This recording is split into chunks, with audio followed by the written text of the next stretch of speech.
Shalom, shalom, shalom frères et sœurs, bienvenue à notre rendez-vous pour parler aujourd'hui de la repentance. Donc je salue tous mes frères à travers le monde entier, je salue mes frères qui sont en Belgique, notamment ma sœur Cécile, sois bénie, que la grâce et la paix du Seigneur soient avec toi. Je salue mes frères du Canada, mes frères des États-Unis, mes frères du Congo, mes frères de Kinshasa, mes frères du Maroc, mes frères de Lomé au Togo, mes frères de l'Allemagne, mes frères de la France, je vous salue. Et je salue également tout le peuple de Dieu à travers le monde. Soyez bénis, que la grâce et la paix du Seigneur soient avec chacun d'entre vous. Alors ce matin encore, Dieu a mis dans mon cœur, et comme je vous l'ai annoncé la semaine dernière, que nous allons partager cette semaine, nous allons prendre du temps pour parler de la parole de Dieu, pour parler de la repentance, et que je vais rentrer dans les détails de ce qui concerne la repentance.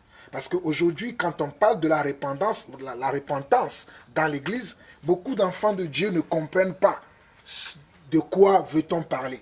Beaucoup ignorent ce que c'est que la vraie repentance. Alors, je sais que j'ai déjà enseigné plusieurs fois sur la repentance. Vous pouvez le voir sur ma chaîne YouTube que j'ai déjà parlé plusieurs fois de la repentance. Mais puisque nous avons de nouvelles abonnés, nous avons de nouveaux frères qui se sont ajoutés à nous, qui nous appellent, qui nous sollicitent de gauche à droite, il faudrait que nous revenions sur ces enseignements afin que chacun d'entre nous puisse comprendre ce que c'est que la repentance. Alors pour ceux qui sont anciens avec moi, pour les frères qui sont avec moi depuis des années, qui vont se dire, mais pourquoi le frère nous parle encore de la repentance aujourd'hui? Sachez que nous avons de nouveaux frères qui ont besoin de comprendre aussi la repentance comme nous le comprenons. Donc c'est par rapport à eux, c'est grâce à eux que je reviens sur cet enseignement. Mais d'ailleurs, l'apôtre Pierre dira dans 2 Pierre chapitre 1 que même si vous sachez ces choses, je prendrai toujours le temps de vous les rappeler. Je pense que beaucoup d'entre nous, nous connaissons déjà ce que c'est que la repentance. La vraie repentance, nous la connaissons déjà. Mais comme l'apôtre Pierre, moi aussi, j'ai le plaisir aujourd'hui de vous rappeler ces choses, même si vous les connaissez déjà, même si vous les pratiquez déjà, même si vous les maîtrisez déjà. Parce que le rappel nous montrera encore quel est l'état de notre cœur. Le rappel nous montrera encore qu'est-ce que nous devons améliorer, qu'est-ce que nous devions laisser tomber et qu'est-ce que nous devions faire. Donc le rappel est aussi important. Alors mes chers frères, ne dites pas, nous écoutons toujours la même chose. Non, pour vous, cela est salutaire. Même si ce sont les mêmes choses, l'apôtre Paul dira dans Colossiens chapitre 3 que pour vous, cela est salutaire. Donc moi aussi, je vais vous rappeler ces choses afin que cela soit pour vous et moi salutaire, parce que ce que nous voulons, c'est le salut éternel. C'est de vivre éternellement avec notre Dieu, avec notre Père, avec notre Papa. Alors mes chers frères et sœurs, nous allons commencer aujourd'hui dans Matthieu chapitre 3. Nous allons commencer aujourd'hui dans Matthieu chapitre 3 et nous parlons de la repentance. Matthieu chapitre 3. Allons-y très rapidement. Nous n'allons pas beaucoup perdre de temps, mais nous allons aller très rapidement dans Matthieu chapitre 3. Matthieu chapitre 3, nous lisons du verset 1 au verset 2. Matthieu chapitre 3, nous lisons du verset 1 au verset 2. Regardons ce que la Bible dit. La Bible dit, en ces temps-là, parut Jean-Baptiste prêchant dans le désert de Judée. Jean-Baptiste, qui était un prophète, a apparu subitement aux yeux de tous les Galiléens, aux yeux de tous aux yeux de tous les Juifs. Aux yeux de tout le peuple juif, aux yeux de tout le peuple juif, et Jean-Baptiste est apparu comme ça, de nulle part. Mais il prêchait un message. Alléluia. Il prêchait un message. Et ce message, c'est ce qu'il disait au verset 2. Il disait, repentez-vous, car le royaume des cieux est proche. Le message de Jean-Baptiste tournait autour de la repentance. Le message de Jean-Baptiste est focalisé sur la repentance. Le message de Jean-Baptiste, le prophète, qui a précédé le Seigneur Jésus-Christ, qui a frayé le chemin pour le Seigneur Jésus-Christ, était de la repentance. Il parlait que de la repentance. Il disait, verset 2 de Matthieu chapitre 3, il disait, repentez-vous, car le royaume des cieux est proche. Maintenant, descendons au verset 5 jusqu'au verset 9. Descendons au verset 5 jusqu'au verset 9. Qu'est-ce que Jean disait aux gens qui venaient le voir? Quand Jean circulait dans toute la Judée, la Samarie, Bethléem, toutes les villes d'Israël, il avait un message. Il prêchait un message. Il disait quelque chose. Et les gens venaient le consulter. Les gens venaient le voir. Mais qu'est-ce que Jean-Baptiste disait à ces personnes? Quel est le message que Jean-Baptiste donnait à ces personnes? Lisons-le. Matthieu chapitre 3, le verset 5 au verset 9. Les habitants de Jérusalem, de toute la Judée et de tous les pays des environs du Jourdain se rendaient auprès de lui. Mes chers frères et sœurs, écoutez-moi très bien. Les habitants de Jérusalem, de toute la Judée et de tout le pays des environs du Jourdain se rendaient auprès de lui. Oh, Charabosa. Les habitants de Jérusalem, de toute la Judée et de tout le pays des environs du Jourdain se rendaient auprès de lui. Alors, tous les hommes qui habitaient Jérusalem à l'époque de Jean-Baptiste, qui habitaient le Jourdain, qui habitaient la Samarie, qui habitaient toutes les villes qui étaient autour de Jean-Baptiste, venaient écouter ce que Jean-Baptiste disait. En fait, tout le pays venait à lui pour écouter ce qu'il disait. Quel est le message qu'il prêchait? Tout le monde était intéressé de savoir qu'est-ce qu'il disait ce prophète. Qu'est-ce qu'il nous raconte ce prophète? Quel est le message que Dieu lui a donné? Alors, verset 6, on nous dit, et confessant leurs péchés, ils se faisaient baptiser par lui dans les eaux du Jourdain.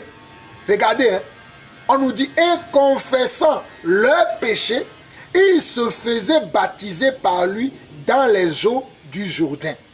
Il dit que les hommes qui venaient le voir, la population qui venait le voir, confessaient leurs péchés. Confessaient leurs péchés. Confesser leurs péchés veut dire, ils déclaraient leurs péchés.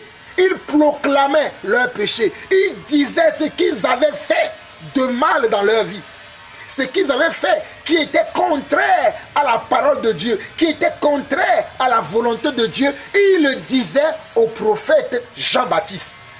Ils confessaient leurs péchés devant tout le peuple. Ils parlaient du mal qu'ils ont fait. Ils parlaient de tout ce qu'ils ont fait qui était contraire à la loi de Dieu, qui était contraire à la loi de Moïse, qui était contraire à la parole de Dieu. Je vous donne un exemple. Moi, dans le passé, j'étais un grand fornicateur. J'étais un grand fornicateur. J'étais un voleur. J'étais un menteur. Quand je dis j'étais un voleur, ce n'est pas que je me levais la nuit pour aller me rendre dans la maison de quelqu'un et dilapider les choses.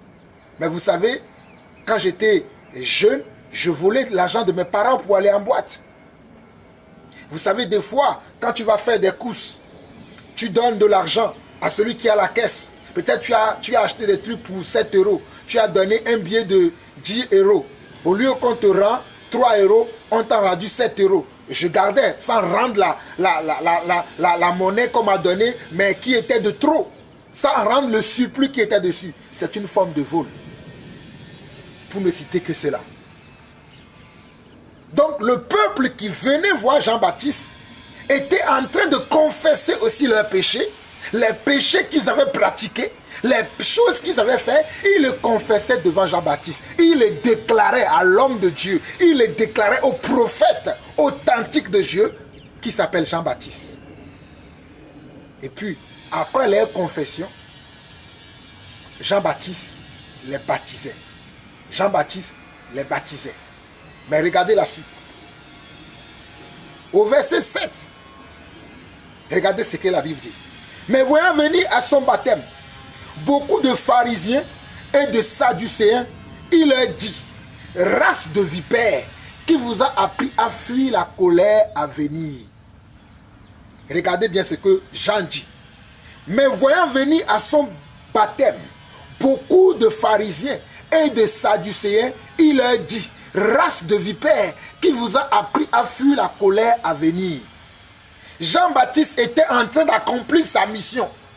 la mission divine qu'il a reçue de Dieu. Il était en train de l'accomplir. Et voyant venir à lui des pharisiens et des sadducéens. Les pharisiens, c'était ceux qui enseignent le peuple. Les sadducéens, c'était ceux qui donnaient la loi au peuple. C'était ceux qui se considéraient comme des serviteurs de Dieu, qui connaissaient la loi. Mais quand Jean-Baptiste les a vus venir à lui, regardez ce qu'il leur a dit. Mais voyant venir à son baptême beaucoup de pharisiens, nous sommes au verset 7 de Matthieu 3, mais voyant venir à son baptême beaucoup de pharisiens et de sadducéens, il leur a dit, race de vipères qui vous a appris à fuir la colère à venir. Donc il a vu les hypocrites là qui sont des pharisiens et des sadducéens qui venaient à lui aussi pour le baptême. Donc Jean était étonné. Il dit, mais vous devez connaître la vérité. Vous savez la vérité, mais vous ne le pratiquez pas. Mais qui vous a dit maintenant de venir à moi? Qui vous a dit de venir à fuir la colère de Dieu qui est sur votre vie parce que vous ne mettez pas en pratique la loi que vous donnez au peuple? Vous êtes des donneurs de leçons, mais vous-même, vous ne pratiquez pas ce que vous dites au peuple de pratiquer. En fait, c'était la réaction de Jean-Baptiste. Je suis en train d'interpréter la réaction de Jean-Baptiste. Jean-Baptiste était choqué. Jean-Baptiste était tellement choqué qu'il leur a dit, mais vous venez à moi, vous qui devez comprendre la vérité et l'enseigner au peuple, vous qui devez être le modèle du peuple, vous qui devez être le repère du peuple, vous ne l'êtes pas. Mais parce que vous savez qu'il y a la colère de Dieu qui vient, vous venez pour faire semblant. Alors là, regardez la suite de ce qu'il leur dit. Il dit, verset 8 de Jean 3, il dit, produisez donc du fruit digne de la repentance. Il dit, produisez donc du fruit digne de la repentance et ne prétendez pas dire en vous-même, nous avons Abraham pour père, car je vous déclare que de ces pierres-ci, Dieu peut susciter des enfants à Abraham. Il dit, ok, si vous venez à moi, parce que moi je suis la voix qui crie dans le désert pour aplanir le sentier du Seigneur, soyez les bienvenus. Mais, si vous voulez le baptême que je donne au peuple, si vous voulez la repentance que j'enseigne au peuple, alors là, produisez du fruit digne de la repentance. Et ne prétendez pas que vous êtes des fils d'Abraham. Si vous venez à moi, vous désirez avoir le baptême, vous devez produire du fruit digne de la repentance. Vous n'allez pas venir me voir devant tout le peuple, recevoir le baptême comme tout le monde et retourner faire dans le temple vos péchés, vos iniquités. Retournez commettre vos péchés, vos iniquités. Mais produisez du fruit digne de la repentance. Alors Jean-Baptiste est celui qui a ouvert le chemin de la repentance. Jean-Baptiste est le précurseur de celui qui a commencé à parler de la repentance avant que les apôtres n'en parlent. Avant que les apôtres n'en parlent de la repentance, Jean-Baptiste avait commencé le travail. Jean-Baptiste avait précédé le maître, le roi de la moisson. Alléluia. Le Seigneur Jésus-Christ, Jean-Baptiste l'avait précédé et il prêchait la repentance. Il disait au peuple, repentez-vous car le royaume des cieux est proche.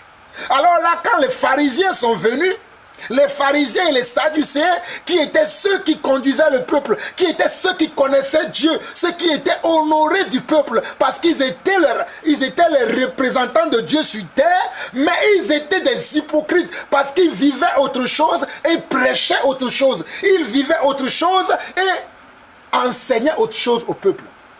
Alors quand Jean-Baptiste les a vus, a-t-il eu peur d'eux? Non. Il leur a dit la vérité. Il a dit, c'est bien que vous voulez vous repentir, mais produisez donc des fruits dignes de la repentance. Produisez donc des fruits dignes de la repentance. Et ne prétendez pas que vous êtes des fils d'Abraham. Ne prétendez pas que vous êtes des fils d'Abraham sans produire des fruits dignes de la repentance. Alors, qu'est-ce que Jean-Baptiste veut dire? Produire des fruits dignes de la repentance. Qu'est-ce que Jean-Baptiste veut nous enseigner en disant produisez des fruits dignes de la repentance? Jean-Baptiste veut dire simplement Si tu étais voleur avant, parmi les pharisiens et les sadducéens, et que tu es venu à moi aujourd'hui, alors là, tu confesses ton péché, mais tu ne dois plus le reproduire après. Une fois que tu vas partir d'ici, tu vas abandonner la vie de vol. Si tu étais menteur parmi le peuple, ou parmi les sadducéens et les pharisiens, et tu es venu jusqu'à moi aujourd'hui, tu as entendu la vérité, tu as confessé tes péchés, je t'ai plongé dans l'eau du baptême, je te ressors dans l'eau du baptême, quand tu vas retourner, tu ne vas plus mentir, tu vas changer ta vie, il n'y aura plus de mensonges dans ta vie. Si tu étais adultère, ou bien si tu faisais de l'adultère, tu es venu aujourd'hui à moi, tu as confessé ton adultère, moi j'ai été baptisé. Mais quand tu vas retourner, tu ne dois plus produire, tu ne dois plus être encore dans l'adultère. Tu dois cesser, tu dois arrêter l'adultère. Tu étais dans la fraude, tu étais quelqu'un qui aimait beaucoup la fraude, tu fraudais beaucoup. Aujourd'hui, tu es venu jusqu'à moi, mais quand tu vas retourner, tu ne vas plus commettre quoi? De la fraude. Voilà quelques exemples des fruits dignes de la repentance. Voilà le message que Jean-Baptiste a donné au peuple et a donné aux pharisiens et aux sadducéens. C'était le message que le prophète de Dieu a donné. Mais mes chers frères et sœurs, j'ai une question à vous poser aujourd'hui. Allez regarder dans les assemblées aujourd'hui. La plupart des assemblées dans lesquelles il y a des prophètes, la plupart des assemblées dans lesquelles il y a des prophètes, vous allez voir qu'il n'y a pas de message de repentance. Il y a maintenant le message de comment? De la vision. Il y a le message maintenant de la vision. Oui, tu as le monsieur qui est là-bas, lève-toi.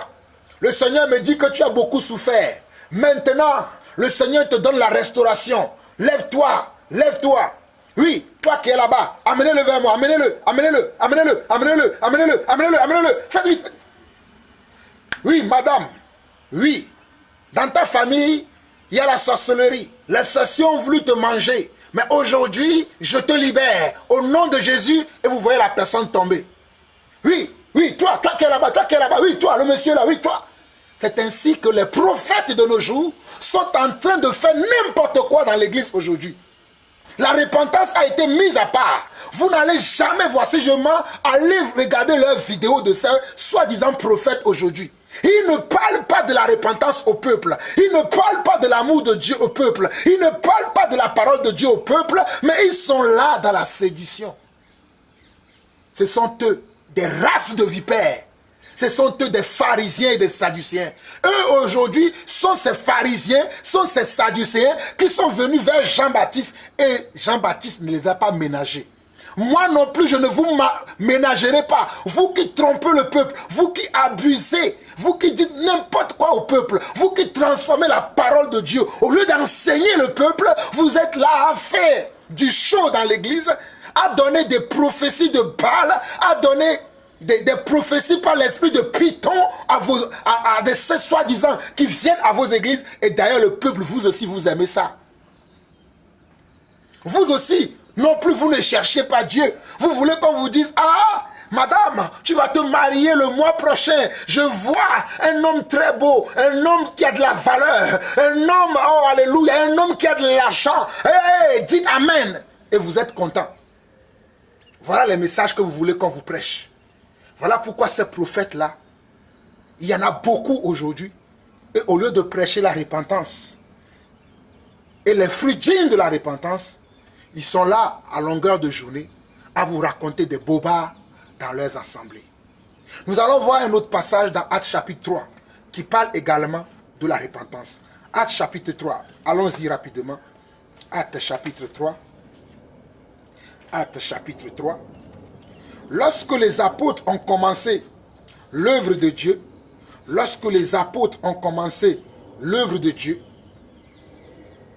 ils ont fait un miracle. C'est-à-dire l'apôtre Paul, l'apôtre Pierre plutôt et l'apôtre Jean, l'apôtre Pierre et l'apôtre Jean ont fait un miracle à Jérusalem et devant le temple. Et les hommes étaient dans l'admiration des apôtres. Les hommes étaient, voilà, ils étaient dans l'admiration des apôtres. Ils les louaient comme si les apôtres étaient devenus des dieux. Mais les apôtres n'appréciaient pas le comportement du peuple. Quand le peuple a commencé à les louer hautement, à les prendre comme pour Dieu, parce qu'ils ont produit un miracle devant eux, les apôtres n'acceptaient pas ça. Les apôtres étaient indignés qu'on les prenait pour Dieu. Alors voici le message que les apôtres ont donné. Nous n'avons pas le temps, mais vous pouvez vous-même à la maison lire le passage à partir du chapitre, c'est Actes chapitre 3, mais vous-même vous pouvez lire à partir du verset 1. Moi je vais prendre à partir du verset 12 pour des raisons de temps, pour avancer rapidement. Pierre, voyant cela, dit au peuple: Hommes israélites, pourquoi vous soutenez-vous de cela? Pourquoi avez-vous les regards fixés sur nous, comme si c'était par notre propre puissance ou par notre piété que nous avons fait marcher cet homme? Le Dieu d'Abraham, d'Isaac et de Jacob, le Dieu de nos pères a glorifié son serviteur Jésus, que vous avez livré et renié devant Pilate, qui était d'avis qu'on le relâche. Vous avez renié le saint et le juste, et vous avez demandé qu'on vous accorde la grâce d'un meurtrier. Vous avez fait mourir le prince de la vie, que Dieu a ressuscité des morts. Nous en sommes témoins. C'est par la foi en son nom que son nom a raffermi celui que vous voyez et connaissez. C'est la foi en lui qui a donné à cet homme cette entière guérison en présence de vous tous. Et maintenant, frères, je sais que vous avez agi par ignorance ainsi que vos chefs. Verset 18. Mais Dieu a accompli de la sorte ce qu'il avait annoncé d'avance par la bouche de tous ses prophètes, que son Christ devait souffrir. Verset 19 de Actes chapitre 3. Regardez ce que l'apôtre dit. Repentez-vous donc et convertissez-vous pour que vos péchés soient effacés, afin que des temps de rafraîchissement viennent de la part du Seigneur, et qu'il envoie celui qui vous a été destiné, Jésus-Christ, que le ciel doit recevoir jusqu'au temps du rétablissement de toutes choses dont Dieu a parlé anciennement par la bouche de ses saints prophètes d'autrefois. Regardez les apôtres. Les apôtres qui étaient admirés par le peuple. Parce que le peuple était dans l'étonnement du miracle qui vient de se produire par les mains des apôtres. Le peuple était dans l'admiration. Le peuple était, alléluia, le peuple exultait. Mais qu'est-ce que les apôtres ont dit? Les apôtres ont dit: vous avez renié le saint, le juste, et vous avez accepté le meurtrier. Mais peut-être vous l'avez fait par ignorance. Mais aujourd'hui, sachez que nous ne sommes rien, nous les apôtres que vous voyez. Nous par les mains de qui? Cet homme impotent qui était assis devant le temple depuis des années. Ce n'est pas par notre propre force qui s'est levé. C'est au nom de... C'est par rapport... Comment je peux le dire? Oui, voilà. C'est en qualité de la foi que nous avons en lui. En qualité de la confiance que nous avons placée en lui. En croyant que c'est lui le chemin, la vérité et la vie, que cet homme que vous voyez n'est plus impotent. Alors, regardez bien le verset 19 au verset 21. Repentez-vous donc et convertissez-vous pour que vos péchés soient effacés. L'apôtre Pierre aussi parle de quoi? De repentance encore. Il dit: repentez-vous donc et convertissez-vous pour que vos péchés soient effacés. Repentez-vous donc et convertissez-vous pour que vos péchés soient effacés, afin que des temps de rafraîchissement viennent de la part du Seigneur, et qu'il envoie celui qui vous a été destiné, Jésus-Christ, que le ciel doit recevoir jusqu'au temps du rétablissement de toutes choses dont Dieu a parlé anciennement par la bouche de ses saints prophètes d'autrefois. Non, Dieu a parlé anciennement de ça. Que le Seigneur viendra, il mourra, il remontera au ciel pour un temps et il va revenir. Mais avant cela, les apôtres leur ont dit: vous là, qui m'écoutez aujourd'hui, qui avez vu ce miracle, et vous avez commencé à nous admirer, à nous louer, à nous prendre comme si nous sommes des dieux. Nous ne sommes pas des dieux. Celui qui est Dieu, c'est Jésus-Christ. Alors repentez-vous Parce que vous avez agi par ignorance. Vous avez agi par ignorance sans savoir que vous avez tué le juste et accepté le meurtrier. Mais aujourd'hui, vous pouvez vous racheter en vous repentant et en vous convertissant. Alors ici, il y a deux mots. Il y a le mot repentance et il y a le mot converti ou bien voilà, conversion. Il y a le mot repentance et il y a le mot conversion. Le mot repentance veut dire ils doivent reconnaître qu'ils ont commis ce péché-là. Que ce sont eux qui ont produit ce acte. Ce sont eux qui ont tué le juste. Parce qu'on a présenté le juste, Jésus-Christ, devant eux. Et on a présenté aussi le menteur, le voleur, le brigand, Barabbas devant eux. Et on les a demandé, des deux, qui voulez-vous que je libère? Pilate leur a posé la question. Parce que Pilate, lui, il était d'avis qu'on lâche Jésus-Christ. Mais on a demandé au peuple, des deux, qui voulez-vous que nous libérons? Ils ont dit, libérer Barabbas et crucifier le saint, alléluia, crucifier le juste. Mais cela, c'est une prophétie qui devait s'accomplir. Voilà ce que les apôtres disaient. Mais aujourd'hui, cela est arrivé. Mais aujourd'hui, vous pouvez vous racheter en vous convertissant. En vous convertissant et en vous repentant. Repentez-vous. Reconnaissez que c'est vous qui avez produit ce acte dans l'ignorance. Reconnaissez que c'est vous qui avez agi de telle sorte. Et dites maintenant que nous ne voulons plus faire ça. Nous acceptons maintenant que c'est lui qui est le juste. C'est lui qui est le saint. Qui est lui? Jésus qui est le saint, qui est le juste. Et nous allons marcher dans ses voies. Nous n'allons plus marcher en dehors de ses voies. Voilà ce que cela veut dire conversion. Nous allons marcher dans ses voies. Nous allons marcher selon sa parole. Je vais lire la suite. Verset 22 au verset 26, il dit ceci. Moïse a dit, le Seigneur votre Dieu vous suscitera d'entre vos frères un prophète comme moi. Vous l'écouterez dans tout ce qu'il vous dira. Moïse, avant de partir, a pris soin de rappeler au peuple que quelqu'un d'autre viendra après lui. Mais que vous devez comment? L'écouter. Moi, j'ai fini ma mission. Ma mission en tant que Moïse, celui qui vous a rapporté la loi, celui qui recevait la loi de Dieu, qui vous le ramenait. Ma mission s'arrête maintenant. Mais il y a quelqu'un d'autre qui va venir. Vous devez l'écouter. Il continue. Verset 23. Et quiconque n'écoutera pas ce prophète sera exterminé du peuple. Quiconque n'écoutera pas ce prophète, de qui Moïse parle-t-il? Moïse parlait de Jésus. Quiconque ne l'écoutera pas veut dire quiconque ne recevra pas la parole de Jésus et le mettre en pratique sera exterminé, c'est-à-dire va mourir, il aura la mort éternelle. Il mourra dans ses péchés. Parce qu'il n'a pas accepté celui qui pardonne le péché, celui qui efface le péché. C'est Jésus. Quiconque parmi vous, le peuple, à qui je dis aujourd'hui qu'après moi viendra quelqu'un, c'est lui que vous devez écouter. Celui qui ne l'écoutera pas sera exterminé. Verset 24.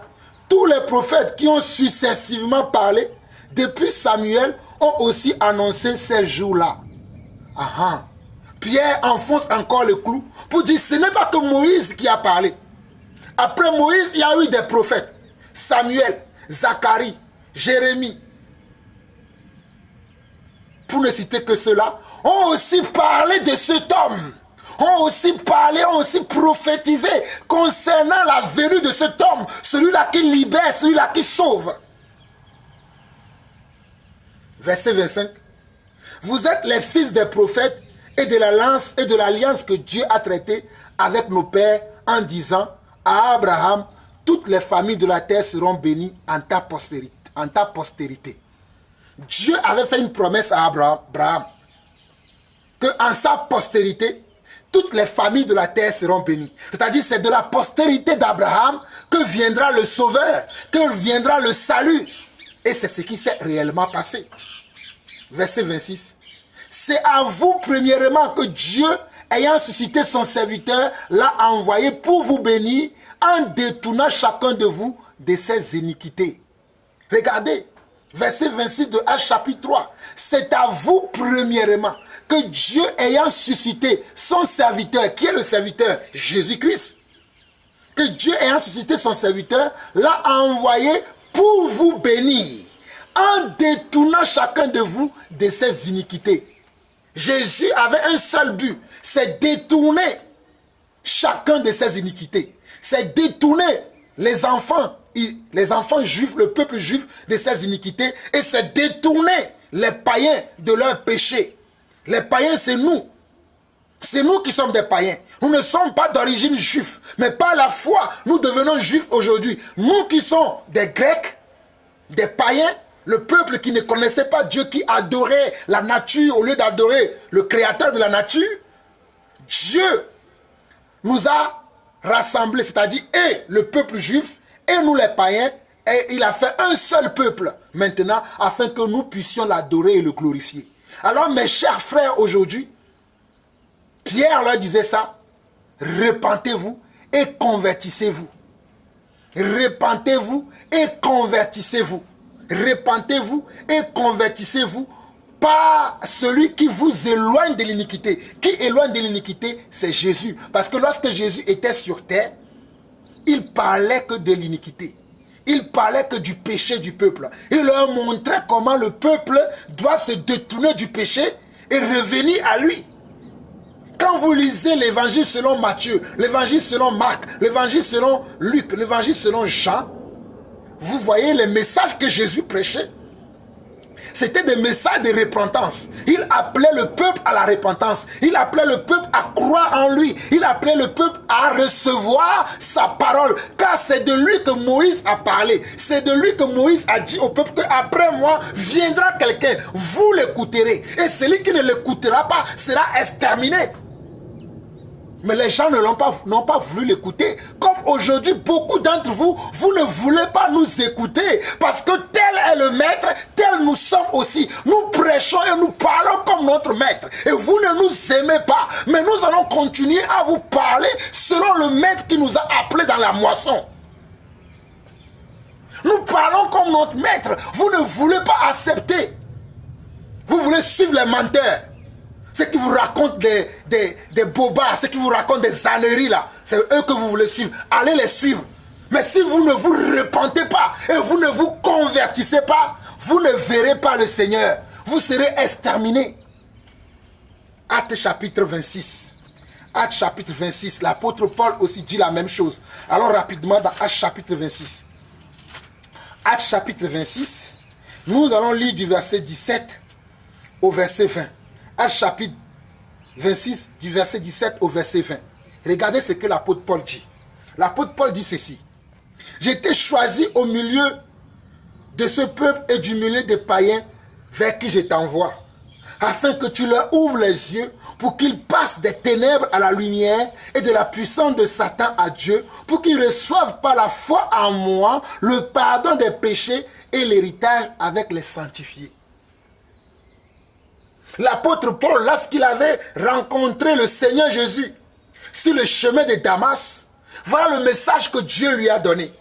Le message que Dieu lui a donné, c'est que le Dieu lui disait que j'étais choisi. Nous sommes au verset 17 de Actes chapitre 26. Dieu lui a dit que j'étais choisi du milieu de ce peuple, c'est-à-dire du milieu des Juifs et du milieu des païens. Je t'envoie aussi vers le milieu des païens, vers qui je t'envoie. Verset 18, afin que tu leur ouvres les yeux, afin que tu leur ouvres les yeux pour qu'ils passent des ténèbres à la lumière et de la puissance de Satan à Dieu. Pour qu'ils reçoivent par la foi en moi le pardon des péchés et l'héritage avec les sanctifiés. Donc l'apôtre Paul avait reçu une mission. La mission, c'est qu'il ouvre les yeux à nous les hommes qui étaient dans les ténèbres et que nous passions des ténèbres à la lumière ou que nous passions de Satan à Dieu et que nous recevons la foi. La foi, et que nous recevons la foi maintenant et que nous recevons la foi et que nous croyons en Dieu. Verset 19, l'apôtre Paul dit ceci. En conséquence, roi Agrippa, Je n'ai point résisté à la vision céleste. Aujourd'hui, quand j'écoute les pasteurs, ils ont plusieurs visions dans leurs églises. Mais moi, Jean-Paul Lawson, je n'ai qu'une seule vision. C'est la même vision qu'avait l'apôtre Paul. C'est la même vision qu'avait l'apôtre Pierre. C'est la même vision qu'avaient mes prédécesseurs. Je n'ai aucune autre vision. La seule vision que j'ai, c'est que je puisse parler tous les jours de la repentance, afin que le peuple de Dieu se répande de leurs péchés, qu'ils se convertissent. Aujourd'hui, vous allez voir, les gens vont dire, ma vision, c'est que Dieu m'a dit de gagner les nations. Mais si tu veux gagner les nations, tu ne parles pas de la repentance. Comment tu vas gagner les nations? Il y a une seule vision que les apôtres avaient, c'est de dépeupler le royaume des ténèbres et remplir le royaume de la lumière. C'est de dépeupler le royaume de Satan et comment? Et remplir le royaume de Dieu. Et c'est la même vision que j'ai. Le diable ne doit plus avoir de pouvoir sur les hommes sur cette terre. Mais pour que le diable n'ait plus de pouvoir, il faut qu'il y ait nous, les serviteurs de Dieu, qui prêchons la vérité de Dieu. Il faut qu'il y ait des envoyés de Dieu qui parlent de la vérité de Dieu, qui enseignent la parole de Dieu avec ferveur, qui annoncent l'évangile vrai. Et non l'évangile dilué, et non l'évangile ramolli, mais l'évangile qui vient de Dieu. Voilà ce que l'apôtre Paul dit. Et il dit au verset 20, à ceux de Damas d'abord, puis à Jérusalem, dans toute la Judée et chez les païens, j'ai prêché la repentance et la conversion à Dieu avec la pratique d'œuvres dignes de la repentance. Regardez, à ceux de Damas d'abord, puis à Jérusalem, dans toute la Judée et chez les païens, j'ai prêché la repentance et la conversion à Dieu avec la pratique d'œuvres dignes de la repentance. L'apôtre Paul, lorsqu'il a compris la vision céleste, lorsqu'il a compris la vision de Dieu, il a dit qu'à ceux de Damas où il était, parce qu'il allait à Damas, c'est sur le chemin de Damas qu'il avait rencontré Dieu, le Seigneur Jésus-Christ, qu'il a rencontré dans une lumière. Et que le Seigneur lui a parlé. Le Seigneur lui a dit, Saul, Saul, pourquoi me persécutes-tu? Donc, déjà dès Damas, quand il a compris la vision céleste, il a dit à ceux de Damas d'abord, j'ai prêché la repentance. Waouh, j'aime la repentance. Il a dit à ceux de Damas d'abord, j'ai prêché la repentance et la conversion à Dieu avec la pratique des œuvres dignes de la repentance. L'apôtre Paul n'a cherché rien d'autre que de parler de la repentance. Puisque lui-même, il était dans l'égarement. Il était aveuglé. Il ne connaissait pas le Seigneur. Il ne connaissait pas Jésus. Il persécutait à ce moment-là, il persécutait les apôtres. L'apôtre Paul était présent dans Actes chapitre 3 lorsque le peuple louait les apôtres. L'apôtre Paul aussi était là. L'apôtre Paul aussi était là. Il voyait ce qui s'est passé avec le peuple.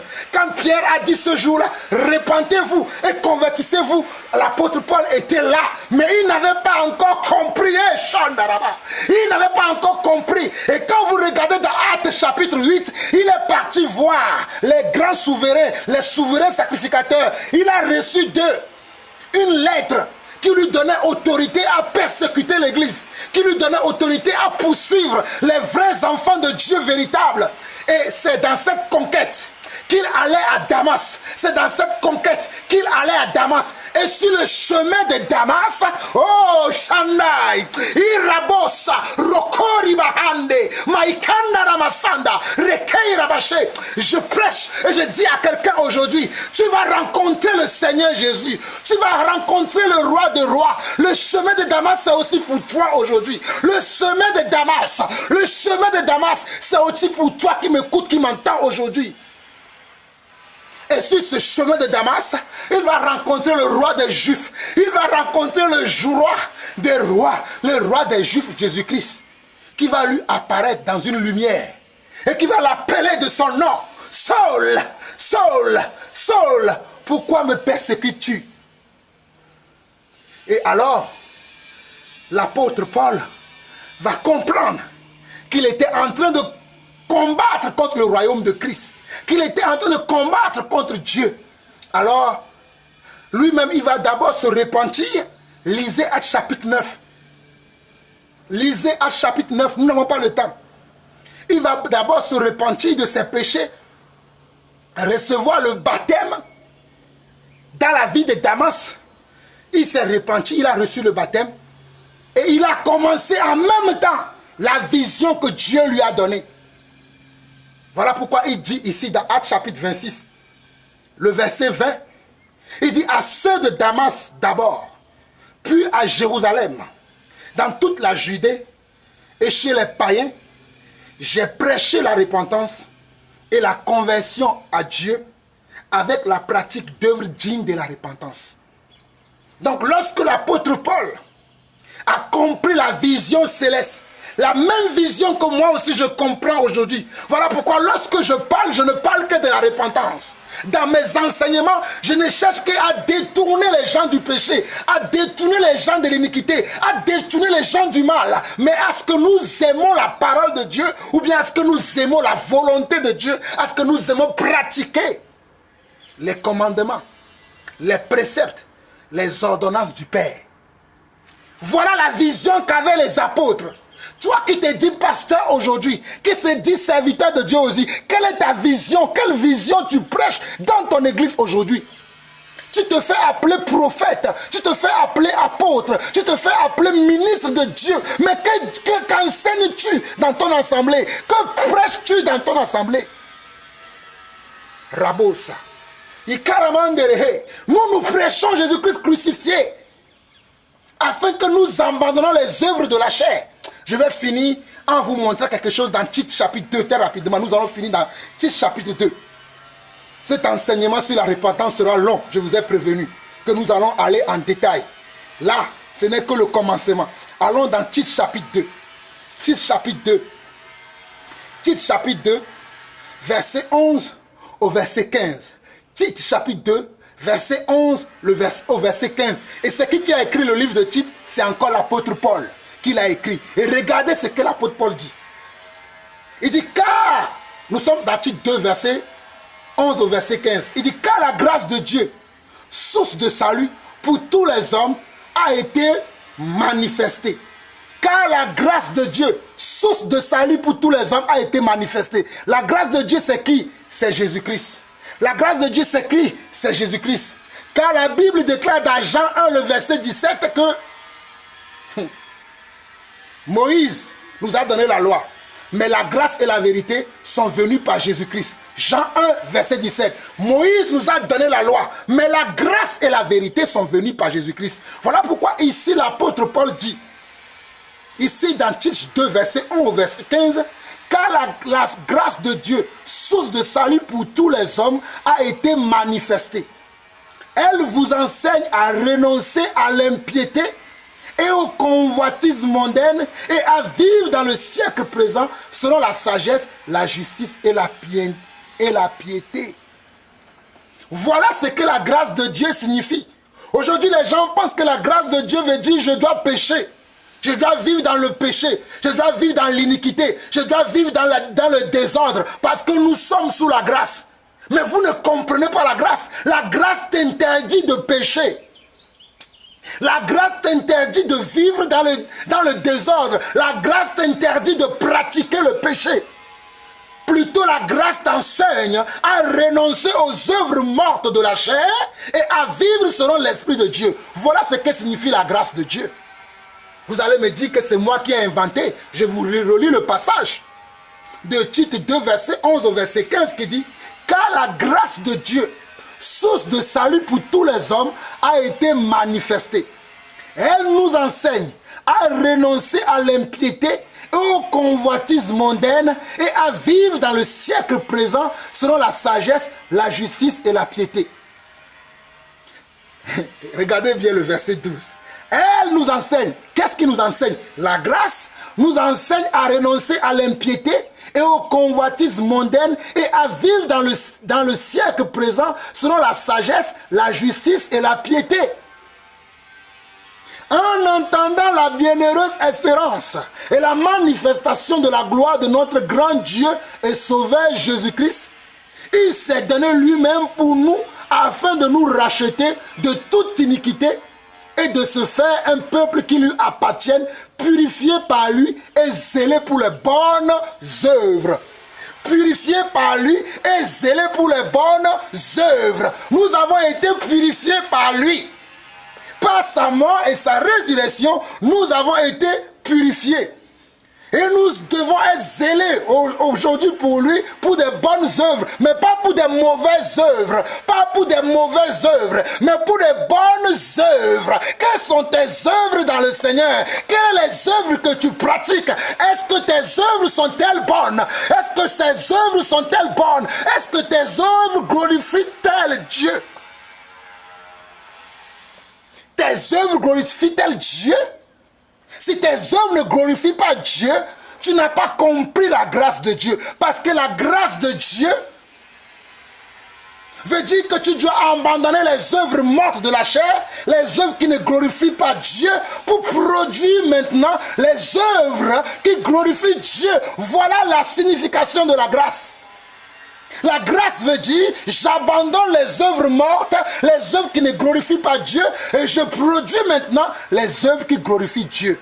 La fin du verset dit, dis ces choses, reprends avec une pleine autorité que personne ne te méprise. Le verset 15 dit, dis ces choses, exhorte, te méprise. Mes chers frères et sœurs, nous allons finir par là aujourd'hui. Regardez bien le verset 15 de Tite 2. Il dit, dis ces choses, reprends, exhorte, que personne ne te méprise. Vous aimez nous mépriser. Cela est normal, parce que nous ne sommes pas de la même plante, nous ne sommes pas de la même nature, nous n'avons pas reçu le même enseignement.